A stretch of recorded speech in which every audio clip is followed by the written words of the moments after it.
Nabi Muhammad SAW dengan iblis. Diriwayatkan oleh Muaz bin Jabal radhiyallahu an dari Ibn Abbas radhiyallahu an, ia berkata, kami bersama Rasulullah SAW berada di rumah seorang sahabat dari golongan Ansar dalam sebuah jamaah. Tiba-tiba, ada yang memanggil dari luar, wahai para penghuni rumah, apakah kalian mengizinkanku masuk karena kalian membutuhkanku? Rasulullah SAW bertanya kepada para sahabat, apakah kalian tahu siapa yang menyuruh itu? Para sahabat menjawab, tentu Allah dan Rasul-Nya lebih mengetahui. Rasulullah berkata, dia adalah iblis yang terkutuk, semoga Allah senantiasa melaknatnya. Umar bin Khattab radhiyallahu an berkata, ya Rasulullah, apakah engkau mengizinkanku untuk membunuhnya? Nabi SAW berkata pelan, bersabarlah wahai Umar, apakah engkau tidak tahu bahwa dia termasuk mereka yang tertunda kematiannya sampai waktu yang ditentukan, hari kiamat? Sekarang silakan bukakan pintu untuknya, karena ia sedang diperintahkan Allah Subhanahu wa Ta'ala. Ibnu Abbas berkata, maka dibukalah pintu, kemudian iblis masuk ke tengah-tengah kami. Ternyata dia adalah seorang yang sudah tua bangka dan buta sebelah mata. Dagunya berjanggut sebanyak 7 helai rambut yang panjangnya seperti rambut kuda, kedua kelopak matanya, masykukatani, memanjang terbelah ke atas, tidak ke samping, kepalanya seperti kepala gajah yang sangat besar, gigi taringnya memanjang keluar seperti taring babi, kedua bibirnya seperti bibir macan kerbau, sur. Dia berkata, Assalamu alaika ya Muhammad, Assalamu alaikum ya jamaatal muslimin, salam untuk kalian semua wahai golongan muslimin. Iblis berkata, wahai Muhammad, aku datang bukan karena keinginanku sendiri, tetapi aku datang karena terpaksa diperintah. Nabi SAW berkata, apa yang membuatmu terpaksa harus datang ke sini, wahai terlaknat? Iblis berkata, aku didatangi oleh seorang malaikat utusan Tuhan yang Maha Agung. Ia berkata kepadaku, sesungguhnya Allah Subhanahu wa Ta'ala menyuruhmu untuk datang kepada Muhammad SAW dalam keadaan hina dan bersahaja. Engkau harus memberitahu kepadanya bagaimana tipu muslihat, godaanmu dan rekayasamu terhadap Bani Adam, bagaimana engkau membujuk dan merayu mereka. Engkau harus menjawab dengan jujur apa saja yang ditanyakan kepadamu. Jika engkau berbohong sekali saja dan tidak berkata benar, niscaya aku jadikan kamu debu yang dihempas oleh angin dan aku puaskan musuhmu karena bencana yang menimpamu. Rasulullah kemudian mulai bertanya, jika kamu jujur, beritahukanlah kepadaku, siapakah orang yang paling kamu benci? Iblis menjawab, engkau, wahai Muhammad, engkau adalah makhluk Allah yang paling aku benci, dan kemudian orang-orang yang mengikuti agamamu. Rasulullah SAW, siapa lagi yang kamu benci? Iblis, anak muda yang takwa, yang menyerahkan jiwanya kepada Allah Subhanahu wa Ta'ala. Rasulullah, lalu siapa lagi? Iblis, orang alim dan wara, menjaga diri dari syubhat, yang saya tahu, lagi penyabar. Rasulullah, lalu, siapa lagi? Iblis, orang yang terus-menerus menjaga diri dalam keadaan suci dari kotoran. Rasulullah, lalu, siapa lagi? Iblis, orang miskin, fakir, yang sabar, yang tidak menceritakan kefakirannya kepada orang lain dan tidak mengadukan keluh kesahnya. Rasulullah, bagaimana kamu tahu bahwa ia itu penyabar? Iblis, wahai Muhammad, jika ia mengadukan keluh kesahnya kepada makhluk sesamanya selama 3 hari, Tuhan tidak memasukkan dirinya ke dalam golongan orang-orang yang sabar. Rasulullah, lalu, siapa lagi? Iblis, orang kaya yang bersyukur. Rasulullah bertanya, bagaimana kamu tahu bahwa ia bersyukur? Iblis, jika aku melihatnya mengambil dari dan meletakkannya pada tempat yang halal. Rasulullah, bagaimana keadaanmu jika umatku mengerjakan salat? Iblis, aku merasa panas dan gemetar. Rasulullah, kenapa, wahai terlaknat? Iblis, sesungguhnya, jika seorang hamba bersujud kepada Allah sekali sujud saja, maka Allah mengangkat derajatnya 1 tingkat. Rasulullah, jika mereka saum puasa. Iblis, saya terbelenggu sampai mereka berbuka puasa. Rasulullah, jika mereka menunaikan haji. Iblis, saya menjadi gila. Rasulullah, jika mereka membaca Al-Quran. Iblis, aku meleleh seperti timah meleleh di atas api. Rasulullah, jika mereka berzakat. Iblis, seakan-akan orang yang berzakat itu mengambil gergaji kapak dan memotongku menjadi 2. Rasulullah, mengapa begitu, wahai Abu Murrah? Iblis, sesungguhnya ada 4 manfaat dalam zakat itu. Pertama, Tuhan menurunkan berkah atas hartanya. Kedua, menjadikan orang yang berzakat disenangi makhluknya yang lain. Ketiga, menjadikan zakatnya sebagai penghalang antara dirinya dengan api neraka. Keempat, dengan zakat, Tuhan mencegah bencana dan malapetaka agar tidak menimpanya. Rasulullah, apa pendapatmu tentang Abu Bakar? Iblis, wahai Muhammad, pada zaman jahiliyah, dia tidak taat kepadaku, bagaimana mungkin dia akan mentaatiku pada masa Islam? Rasulullah, apa pendapatmu tentang Umar? Iblis, demi Tuhan, tiada aku ketemu dengannya kecuali aku lari darinya. Rasulullah, apa pendapatmu tentang Utsman? Iblis, aku malu dengan orang yang para malaikat saja malu kepadanya. Rasulullah, segala puji hanya bagi Allah yang telah membahagiakan umatku dan menyengsarakanmu sampai hari kiamat. Iblis yang terlaknat berkata kepada Muhammad, hai Hatta, tidak mungkin. Mana bisa umatmu bahagia sementara aku hidup dan tidak mati sampai hari kiamat? Bagaimana kamu senang dengan umatmu sementara aku masuk ke dalam diri mereka melalui aliran darah, daging, sedangkan mereka tidak melihatku? Demi Tuhan yang menciptakanku dan membuatku menunggu sampai hari mereka dibangkitkan, akan aku sesatkan mereka semua, baik yang bodoh maupun yang pandai, yang buta huruf dan yang melek huruf, yang kafir dan yang suka beribadah, kecuali hamba yang mukhlis ikhlas. Rasulullah, siapa yang mukhlis orang yang ikhlas itu menurutmu? Iblis dengan panjang lebar menjawab, apakah engkau tidak tahu, wahai Muhammad? Barang siapa cinta dirham dan dinar, harta, dia tidak termasuk orang ikhlas untuk Allah. Jika aku melihat orang tidak suka dirham dan dinar, tidak suka puji dan pujaan, aku tahu bahwa dia itu ikhlas karena Allah, maka aku tinggalkan ia. Sesungguhnya hamba yang mencintai harta, pujian dan hatinya tergantung pada nafsu, syahwat dunia, dia lebih rakus dari orang yang saya jelaskan kepadamu. Tak tahukah engkau, bahwa cinta harta termasuk salah satu dosa besar? Wahai Muhammad, tak tahukah engkau bahwa cinta kedudukan riasah termasuk dosa besar? Dan bahwa sombong, juga termasuk dosa besar? Wahai Muhammad, tidak tahukah engkau, bahwa aku punya 70.000 anak? Setiap anak dari mereka, punya 70.000 syaitan. Di antara mereka telah aku tugaskan untuk menggoda golongan ulama, dan sebagian lagi menggoda anak muda, sebagian lagi menggoda orang-orang tua, dan sebagian lagi menggoda orang-orang lemah. Apakah engkau tidak tahu wahai Muhammad, bahwa kebohongan itu berasal dariku? Akulah orang yang pertama kali berbohong. Barang siapa berbohong, dia adalah temanku, dan barang siapa berbohong kepada Allah, dia adalah kekasihku. Apakah engkau tidak tahu, bahwa aku bersumpah kepada Adam dan Hawa, demi Allah aku adalah penasihat kami berdua. Maka, sumpah palsu merupakan kesenangan hatiku, gibah, membicarakan kejelekan orang lain, dan namimah, mengadu domba adalah buah kesukaanku, melihat yang jelek-jelek adalah kesukaan dan kesenanganku. Barang siapa membiasakan lisannya dengan ucapan cerai, istrinya menjadi haram baginya. Jika mereka masih memiliki keturunan sampai hari kiamat, maka anak mereka semuanya adalah anak-anak hasil zina.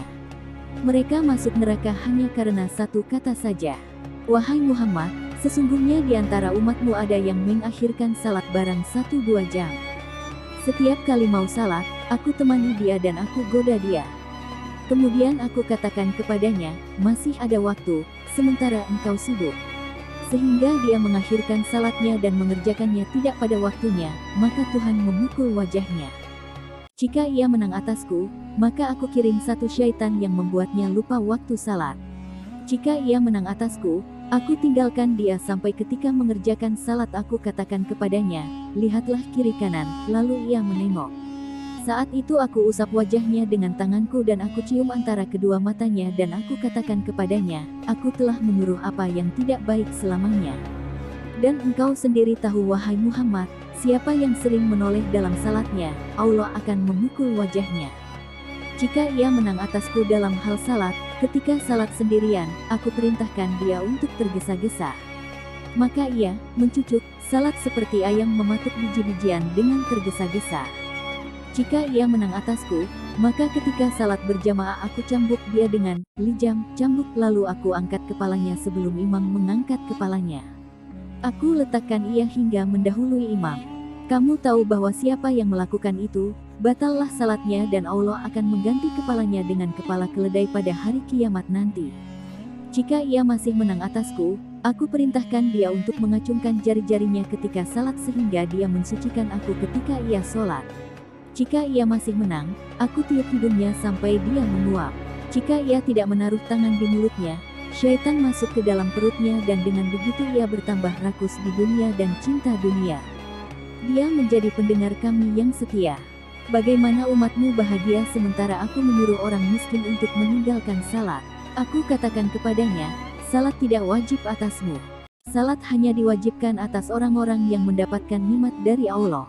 Aku katakan kepada orang yang sakit, tinggalkanlah salat, sebab ia tidak wajib atasmu. Salat hanya wajib atas orang yang sehat, karena Allah berkata, tidak ada halangan bagi orang buta, tidak pula bagi orang pincang, tidak pula bagi orang sakit. Demikianlah Allah menjelaskan ayat-ayatnya bagimu, agar kamu memahaminya. QS 24:61 Tidak ada dosa bagi orang yang sakit. Jika kamu sembuh, kamu harus salat yang diwajibkan, sampai dia mati dalam keadaan kafir. Jika dia mati dan meninggalkan salat ketika sakit, dia bertemu Tuhan dan Tuhan marah kepadanya. Nabi berkata, wahai terlaknat, siapa teman dudukmu? Iblis, pemakan riba. Nabi, siapa teman kepercayaanmu? Sadik. Iblis, pezina. Nabi, siapa teman tidurmu? Iblis, orang yang mabuk. Nabi, siapa tamumu? Iblis, pencuri. Nabi, siapa utusanmu? Iblis, tukang sihir. Nabi, apa kesukaanmu? Iblis, orang yang bersumpah cerai. Nabi, siapa kekasihmu? Iblis, orang yang meninggalkan salat Jumat. Nabi, wahai terlaknat, siapa yang memotong punggungmu?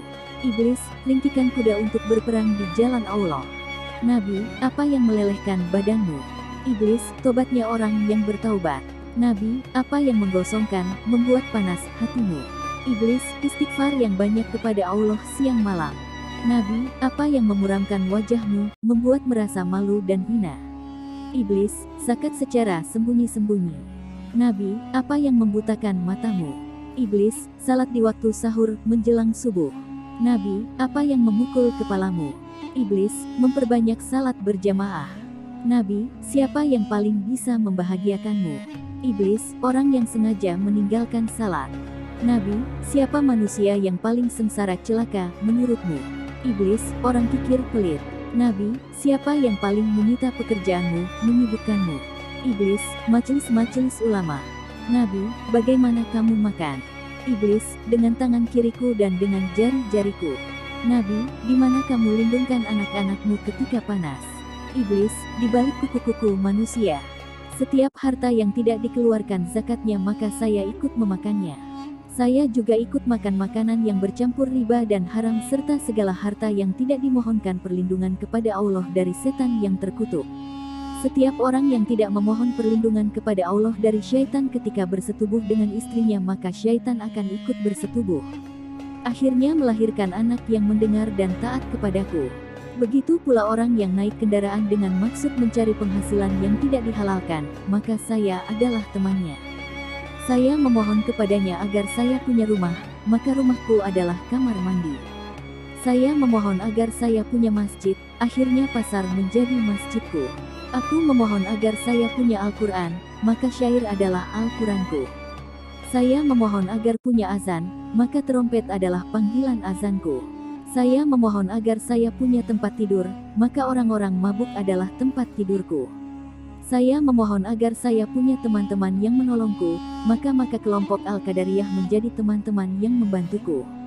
Dan saya memohon agar saya memiliki teman-teman dekat, maka orang-orang yang menginfakkan harta kekayaannya untuk kemaksiatan adalah teman dekatku. Ia kemudian membaca ayat, sesungguhnya pemboros-pemboros itu adalah saudara-saudara Saitan dan Saitan itu adalah sangat ingkar kepada Rabb-nya. QS pukul 17.27. Rasulullah berkata, andai kata tidak setiap apa yang engkau ucapkan didukung oleh ayat-ayat dari kitabullah tentu aku tidak akan membenarkanmu. Saya memiliki anak yang saya beri nama Atamah. Ia akan kencing di telinga seorang hamba ketika ia tidur meninggalkan salat Isya. Andai kata tidak karenanya tentu ia tidak akan tidur lebih dahulu sebelum menjalankan salat. Saya juga punya anak yang saya beri nama Mutakadi. Apabila ada seorang hamba melakukan ketaatan ibadah dengan rahasia dan ingin menutupinya, maka anak saya tersebut senantiasa membatalkannya dan dipamerkan di tengah-tengah manusia sehingga semua manusia tahu. Akhirnya Allah membatalkan 99 dari 100 pahalanya sehingga yang tersisa hanya 1 pahala, sebab setiap ketaatan yang dilakukan secara rahasia akan diberi 100 pahala. Saya punya anak lagi yang bernama Kuhyal. Ia bertugas mengusapi celak mata semua orang yang sedang ada di majelis pengajian dan ketika khatib sedang memberikan khutbah, sehingga mereka terkantuk dan akhirnya tidur, tidak dapat mendengarkan apa yang dibicarakan para ulama. Bagi mereka yang tertidur tidak akan ditulis pahala sedikit pun untuk selamanya. Setiap kali ada perempuan keluar pasti ada syaitan yang duduk di pinggulnya, ada pula yang duduk di daging yang mengelilingi kukunya, di mana mereka akan menghiasi kepada orang-orang yang melihatnya. Kedua syaitan itu kemudian berkata kepadanya, "Keluarkan tanganmu." Akhirnya ia mengeluarkan tangannya, kemudian kukunya tampak, lalu kelihatan nodanya. Orang yang bahagia dan beruntung adalah orang yang dijadikan bahagia oleh Allah sejak dalam perut ibunya, sedangkan orang yang celaka adalah orang yang dijadikan celaka oleh Allah sejak dalam perut ibunya. Kemudian Rasulullah Shallallahu Alaihi Wasallam membacakan firman dalam Qis Hud, "Jikalau Rabbmu menghendaki, tentu Dia menjadikan manusia umat yang satu, tetapi mereka senantiasa berselisih pendapat." Qis 11:118 kecuali orang-orang yang diberi rahmat oleh Rabbmu. Dan untuk itulah Allah menciptakan mereka. Kalimat Rabbmu keputusannya telah ditetapkan. Sesungguhnya aku akan memenuhi neraka jahanam dengan jin dan manusia yang durhaka semuanya. Qis 11:119 dilanjutkan dengan, tidak ada suatu keberatan pun atas Nabi tentang apa yang telah ditetapkan Allah baginya. Allah telah menetapkan yang demikian sebagai sunnahnya pada nabi-nabi yang telah berlalu dahulu. Dan adalah ketetapan Allah itu suatu ketetapan yang pasti berlaku. Qis 33:3. Segala puji hanya milik Allah Subhanahu wa Ta'ala, Tuhan semesta alam, awal dan akhir, zahir dan batin. Semoga solawat dan salam sejahtera tetap selalu diberikan kepada seorang nabi yang umi dan kepada para keluarga dan sahabatnya serta para utusan dan para nabi. Demikianlah saudara-saudaraku yang dirahmati Allah, tentang kisah percakapan antara iblis dan Nabi Muhammad Shallallahu Alaihi Wasallam. Semoga bermanfaat untuk kita semua dan semoga kita ditunjukkan oleh Allah Subhanahu wa Ta'ala jalan yang lurus. Amin, amin ya rabbal alamin.